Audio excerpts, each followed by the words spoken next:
আসসালামু আলাইকুম international news বাংলায় আপনাদের স্বাগতম। শুরুতে থাকছে শিরোনাম। পিছু হটলেন ডোনাল্ড ট্রাম্প, সরিয়ে নিচ্ছেন গ্রেগরি বোভিনোকে। ইসরায়েলি গুপ্তচরের মৃত্যুদণ্ড কার্যকর করল ইরান। ইরানে হামলায় কাউকে আকাশসীমা ভূমি ব্যবহার করতে দেবে না সৌদি আরব। যুক্তরাষ্ট্রের হামলার আশঙ্কা পাল্টা যে সতর্কবার্তা দিল ইরান। যুক্তরাষ্ট্রে হামলার আশঙ্কা পাল্টা যে সতর্কবার্তা দিল ইরান। যুক্তরাষ্ট্রের মিনেসোটা অঙ্গরাজ্যের মিনিয়াপোলিসে অভিবাসন বিরোধী অভিযানের নেতৃত্বদানকারী বর্ডার পেট্রোল কমান্ডার গ্রেগরি বোভিনো শহরটি ত্যাগ করছেন বলে জানা গেছে। ট্রাম্প প্রশাসন এ অভিযানের নেতৃত্বে বড় ধরনের রদবদল আনছে এবং একই সঙ্গে শহরটিতে ফেডারেল বাহিনীর উপস্থিতি কমানো হচ্ছে। মঙ্গলবার ২৭ জানুয়ারি দ্য গার্ডিয়ানের এক প্রতিবেদনে এ তথ্য জানানো হয়। প্রতিবেদনে বলা হয়, ফেডারেল কর্মকর্তাদের অভিযানে দ্বিতীয়বারের মতো একজন সাধারণ নাগরিক নিহত হওয়ার ঘটনার পর প্রশাসন এই সিদ্ধান্ত নেয়। পরিস্থিতি নিয়ন্ত্রণে রাখতে এবং উত্তেজনা কমাতে মিনিয়াপোলিসে বাহিনীর উপস্থিতি হ্রাস করা হচ্ছে। প্রশাসনের এক ঊর্ধ্বতন কর্মকর্তা জানান, ৫৫ বছর বয়সী গ্রেগরি বোভিনো মঙ্গলবার তার সঙ্গে থাকা একদল এজেন্ট নিয়ে মিনেসোটা অঙ্গরাজ্য ছাড়ছেন। বোভিনোর ভূমিকা নিয়ে ডেমোক্র্যাট নেতারা ও মানবাধিকার কর্মীরা দীর্ঘদিন ধরে সমালোচনা করে আসছিলেন। আরেকটি সূত্র জানায়, বোভিনোর জন্য বিশেষভাবে তৈরি কমান্ডার অ্যাট লার্জ পদ থেকে তাকে সরিয়ে দেওয়া হয়েছে। তিনি এখন ক্যালিফোর্নিয়ায় যুক্তরাষ্ট্র মেক্সিকো সীমান্তে তার আগের দায়িত্বে প্রধান পেট্রোল এজেন্ট হিসেবে ফিরে যাবেন। হোয়াইট হাউস বা বর্ডার পেট্রোল কর্তৃপক্ষ এ বিষয়ে আনুষ্ঠানিকভাবে এখনও কোনো মন্তব্য করেনি। ইসরায়েলের গোয়েন্দা সংস্থা মোসাদের হয়ে গুপ্তচরবৃত্তি ও নাশকতামূলক কর্মকাণ্ডে জড়িত থাকার অভিযোগে একজনের মৃত্যুদণ্ড কার্যকর করেছে ইরান। বুধবার ২৮ জানুয়ারি এ দণ্ড কার্যকর করা হয় বলে জানিয়েছে বার্তা সংস্থা রয়টার্স।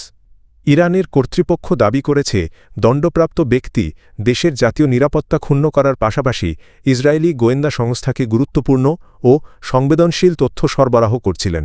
মধ্যপ্রাচ্যে ইরান ও ইসরায়েলের মধ্যে চরম উত্তেজনার প্রেক্ষাপটে এই মৃত্যুদণ্ড কার্যকরের ঘটনা সামনে এল। ইরানের বিচার বিভাগের এক বিবৃতিতে বলা হয়, ওই ব্যক্তি দীর্ঘদিন ধরে মোসাদের এজেন্টদের সঙ্গে যোগাযোগ রক্ষা করে আসছিলেন এবং ইরানের সামরিক ও কৌশলগত স্থাপনা সংক্রান্ত গোপন তথ্য পাচারে যুক্ত ছিলেন।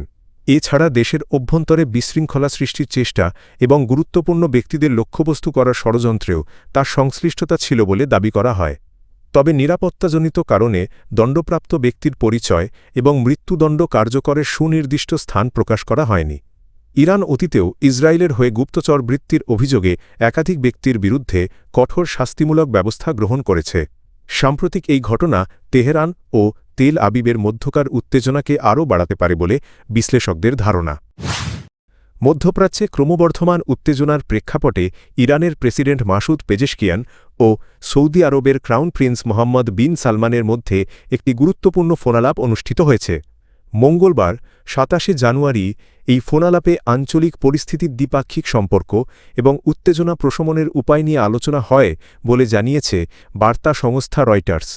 ফোনালাপে ইরানের প্রেসিডেন্ট মাসুদ পেজেশকিয়ান বলেন, যুদ্ধ প্রতিরোধের লক্ষ্যে যে কোনো প্রক্রিয়া বা উদ্যোগকে তেহরান স্বাগত জানাতে প্রস্তুত। তিনি আঞ্চলিক স্থিতিশীলতা রক্ষার গুরুত্বের ওপর জোর দেন এবং সংকট নিরসনে কূটনৈতিক প্রচেষ্টা জোরদারের আহ্বান জানান। আলোচনার একটি গুরুত্বপূর্ণ দিক ছিল সৌদি আরবের অবস্থান।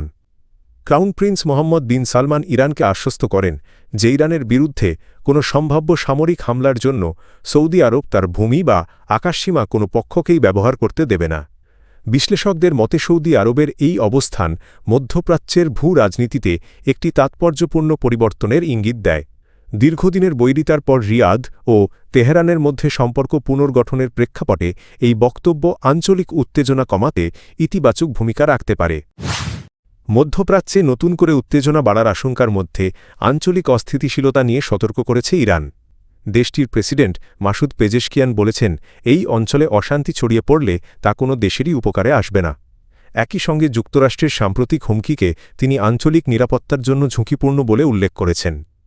মঙ্গলবার ২৭ জানুয়ারি সৌদি আরবের ক্রাউন প্রিন্স মোহাম্মদ বিন সালমানের সঙ্গে এক টেলিফোন আলাপে এসব কথা বলেন ইরানের প্রেসিডেন্ট।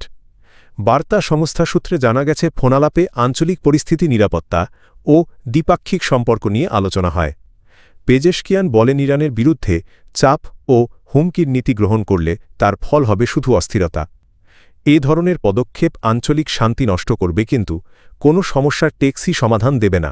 তিনি আরও বলেন অতীতে ইরানের বিরুদ্ধে অর্থনৈতিক চাপ ও বাইরের হস্তক্ষেপ কার্যকর হয়নি এবং ভবিষ্যতেও তা সফল হবে না। এই মন্তব্য এমন এক সময়ে এলো যখন যুক্তরাষ্ট্র ইরানের আশপাশের অঞ্চলে একটি বিমানবাহী রণতরী মোতায়েন করেছে। পাশাপাশি ওয়াশিংটন থেকে ইরানের বিরুদ্ধে সম্ভাব্য সামরিক পদক্ষেপের ইঙ্গিতও দেওয়া হয়েছে। মার্কিন প্রেসিডেন্ট ডোনাল্ড ট্রাম্প সম্প্রতি প্রকাশ্যে বলেছেন ইরান যুক্তরাষ্ট্রের শর্ত না মানলে কঠোর ব্যবস্থা নেওয়া হতে পারে। চাকরির প্রলোভন দেখিয়ে বাংলাদেশি শ্রমিকদের রাশিয়ায় নিয়ে গিয়ে জোরপূর্বক ইউক্রেন যুদ্ধে পাঠানোর অভিযোগ উঠেছে। বেসামরিক চাকরির মিথ্যা আশ্বাস দিয়ে তাদের যুদ্ধক্ষেত্রে নামানো হচ্ছে এবং যুদ্ধে যেতে অস্বীকৃতি জানালে কারাদণ্ড, মারধর ও হত্যার হুমকি দেওয়া হচ্ছে। যুক্তরাষ্ট্রভিত্তিক সংবাদমাধ্যম অ্যাসোসিয়েটেড প্রেস এপি এর এক অনুসন্ধানে এসব ভয়াবহ তথ্য উঠে এসেছে। এভাবে কতজন বাংলাদেশি প্রতারিত হয়েছেন তার সুনির্দিষ্ট সংখ্যা জানা যায়নি। তবে ভুক্তভোগীরা জানিয়েছেন তারা রুশ বাহিনীর সঙ্গে যুদ্ধ করতে শতাধিক বাংলাদেশিকে দেখেছেন। এপি বলছে কি পদ্ধতিতে ভারত, নেপালসহ আফ্রিকা ও দক্ষিণ এশিয়ার বিভিন্ন দেশের নাগরিকদেরও নিয়োগ করা হয়েছে। প্রতিবেদনে বলা হয়, লক্ষ্মীপুরের বাসিন্দা মাকসুদুর রহমানকে পরিচ্ছন্নতা কর্মীর চাকরির প্রলোভন দেখিয়ে এক দালাল রাশিয়ায় পাঠান। কিন্তু মস্কো পৌঁছানোর কয়েক সপ্তাহের মধ্যেই তিনি নিজেকে ইউক্রেন যুদ্ধের সম্মুখভাগে দেখতে পান। মাকসুদ জানান, রাশিয়ায় পৌঁছানোর পর তাদের রুশ ভাষায় লেখা কিছু কাগজে সই করানো হয়, যা পরে জানা যায় সামরিক চুক্তি ছিল। এরপর তাদের সেনা ক্যাম্পে নিয়ে ড্রোন যুদ্ধ অস্ত্র ব্যবহার এবং প্রাথমিক চিকিৎসার প্রশিক্ষণ দেওয়া হয়।